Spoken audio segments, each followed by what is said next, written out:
CRMs are one of the most underutilized assets that a real estate agent has. 20% of agents actually use or utilize their CRM to its full capacity. And what I want to show you today is how to start working with AI so it's cohesive and collaborating with your CRM. So specifically what I'm going to show today is going to be the lead follow-up process. So in your CRM, a form is submitted.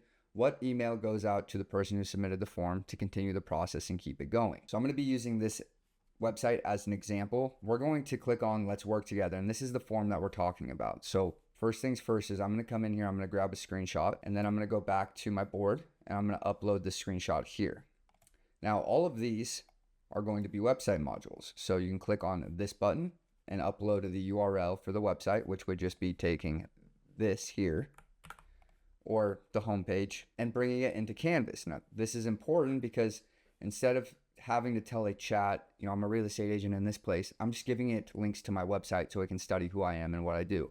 There's even this YouTube video that I grabbed from the YouTube module where I inputted the same kind of link and it pulls the video into Whoosy. So now what I'm going to do is take all of this information, and to keep myself organized, I'm going to hit group elements. Now it puts it all into one group, which I can attach to my chat, and I can say, please read these files, just so it gets an understanding of what I'm trying to work on. And Whoosy's going to go through and it's going to analyze each one of these files, understand the transcript of the YouTube video, plus this image that I brought in of the form. So while it's doing that, I'm going to click on the Personas tab. I'm going to say you're a professional real estate marketer who specializes in inbound leads. Okay, and with this simple prompt, Whoosy in the back end is going to take it and make a really, really good prompt. So it's going to give objectives, it's going to give copywriting style, and I can go in and edit that stuff. But this is a great way for a small prompt to get started quickly. And when this is done generating, again, I just go and I attach it to the chat. If we read this response really quick, it's going to give us a synopsis of who Mike is, how he speaks from the copy that's on the YouTube video on the website. And then what we can do is grab this Prompt Studio prompt generator tool. And I'm going to give this my task, okay? So we'll just put this over here. Again, we're going to connect it to the chat. I'm working in my CRM, KV Core, Follow Up Boss, whatever it is, and I want to start creating a funnel process for inbound leads that come in through a form. Help me write out the guidelines or the step-by-step process, how many emails I should have to start creating this funnel so I can close and convert more leads. Okay, once that's in there, I'm going to hit detailed. The tone is just going to be casual, and we can do a mix of paragraph and bullet point, and maybe a step-by-step guide since we're asking for a literal guide on how to create this follow-up funnel. And then I select generate, and it's going to give me a pretty awesome prompt that I'm going to go ahead and hit send to chat. Now we can read through this, but essentially it's going to lay out the entire process where we should be, the touch points should be for communicating with these individuals, as well as some of the copy and tone that we should be writing. Okay, and let's take a quick look at Whoosy's response here. So the conversion mindset, we have a 21 high touch follow-up flow. So instant response, as well as the 1 to 3 days persistent. This is if we don't get a response. So in your CRM, we can actually have Whoosy understand if you're using KV Core or Follow Up Boss or HubSpot or whatever it is, and then give us the actual instructions on how to do this with a segmented list, and then have it create the emails for us and then input those into our CRM. So it's only going out to the people who filled out the form. And this is an automated way to follow up with clients until we get a response or we put them on a cold list. And here I'm going to start with email 1 so we can start dialing in our copywriting and the way that it's going to be written, as well as how long or short it should be, or any links or information or value that we want to provide within it. So I'm saying let's start with email 1. What should be the focus of this email as an immediate follow-up to a form submission? So it gives us subject line options first, and then it's going to give us the copy that also has link to a guide or a source. And then if there's any questions in the meantime while they're reading through this, please let me know. So let's say they selected selling and just work through that flow really quick first. So I said, let's keep this a little bit shorter and provide value as soon as we can so we can hook them in with a conversation about what they need further. So yeah, they're selling, but what are they selling? What can we give them that's going to help them understand the selling process better, or specifically this person's selling process, which is going to be specific and customized to their own business plan, their own routine for how they sell a home.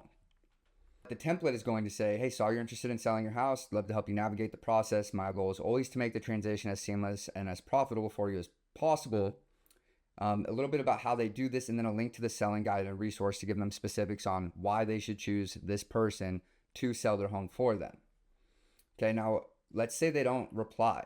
What's our next email going to be? How are we going to prompt Huzi to be able to get us back another email that's 5 days later following up on this information? So the next prompt I want to send is, let's say they don't reply.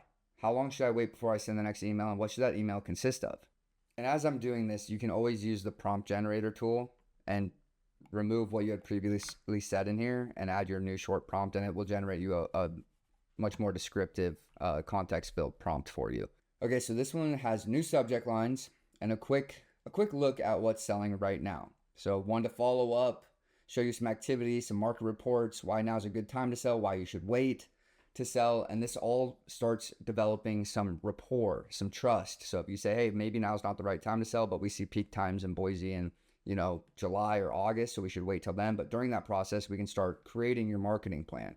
And that's what this email is helping us demonstrate, our skill set, our skill level of being able to get them to give us another call, set up a meeting, and get going. Because the whole point of this is to convert the lead to an actual client. And we kind of need a meeting to get that done and get the process started. So you can build out, 1 or 2 more emails after this. I would say Sequence probably has a good 4 emails in it before you put them on that cold list. But now how do you do this, let's say, inside of KV Core? So I'm going to reply back and say, hey, I'm using KV Core as my CRM. How can I segment this list of people that come in through a form, categorize them by what they're interested in, buying or selling or investing, and then drop them into a email sequence that focuses specifically on what they are interested in. So 1 for buying, 1 for selling, and 1 for investors. All right, now we're on the part to create this inside of KV Core so you can set it and forget it. This first one recommends setting up the logic to categorize it by what they clicked. So interested in buying, interested in selling. And this is going to be the first step to creating your list. Now we need to create those emails and have the list associated so they drop into the right funnel: buying, selling, investing. So I said, okay, I finished this part. Now how do I set up a workflow so these leads fall into the correct email sequence regarding their choice in the dropdown? So we go back to our smart campaigns, we look for the page and click on templates, and then we're going to add the template, add our email copy that we did inside of this chat to that template, and we're going to save the template. And then based on a logic block, we'll be able to categorize them by the hashtag that they get when they select one of those dropdowns in the form. And then they go into your email sequence. So you just repeat this process for all of the buying, selling, and investor sequences, and they can all sit inside of one workflow.